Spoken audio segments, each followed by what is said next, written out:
توکل کہتے ہیں اسباب اختیار کرنے کے بعد اللہ پر بھروسہ کرنا۔ حضرت عمر بن خطاب رضی اللہ تعالیٰ عنہ نے کچھ لوگوں کو دیکھا، یمن کے لوگ کیا کرتے تھے، حج کے موسم میں حج کرنے آتے تھے، ساتھ میں کھانا پینا نہیں رکھتے تھے، کہتے تھے نحن المتوکلون علی اللہ، ہم اللہ پر بھروسہ کرنے والے ہیں۔ اور اللہ پر بھروسہ کرنے والے کی حقیقت یہ ہوتی تھی کہ جب وہاں پہنچتے تھے نا تو دوسرے حاجیوں دوسرے عمرہ کرنے والوں کی طرف دیکھتے رہتے تھے، وہ کھا رہے ہیں تو یہ دیکھ رہے ہیں نظریں گاڑ کے، اور وہ بیچارہ دے گا بھائی تم بھی کھا لو۔ بہت سے لوگ آج بھی ہوتے ہیں صرف ٹکٹ کے پیسے دے کے وہاں چلے جاتے ہیں، اب دوسرے کھا رہے ہوتے ہیں ان کی طرف دیکھ رہے ہوتے ہیں، وہاں تو ایسے بھی دل نرم ہوتے ہیں، حاجی حجن سب ان کو بھی دیتے کہ تم بھی کھا لو۔ تو اس کو توکل علی اللہ نہیں کہتے ہیں، توکل اللہ کہتے ہیں سارے اسباب ساتھ میں لینے کے بعد اللہ پر بھروسہ کرنا۔ کچھ لوگ آ رہے تھے، کہا کہ کون ہو تم؟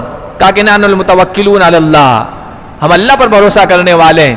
حضرت عمر نے کہا کہ انتم متأکلون، اللہ پر بھروسہ کرنے والے نہیں ہو، لوگوں کے سہارے جینے والے ہو، لوگوں پر بوجھ بننے والے ہو، لوگوں پر بوجھ بننے والے ہو۔ لوگ کھائیں گے پیئیں گے ان کی طرف دیکھتے رہو گے اور پھر وہ بیچارے بوجھ سمجھ کر تمہیں دے دیں گے کچھ، یہ توکل نہیں۔ پھر انہوں نے کہا انما المتوکل الذی یلقی حبۃ فی الارض ثم یتوکل علی اللہ، اللہ پر بھروسہ کرنے والا تو وہ ہوتا ہے جو زمین کو کھود کر ہل سے زمین کو پھاڑ کر اندر دانہ ڈال دیتا ہے پھر اللہ کے بھروسے چھوڑ دیتا ہے، یہ ہے اللہ پر توکل کرنے والا، سبب اختیار کرتا ہے۔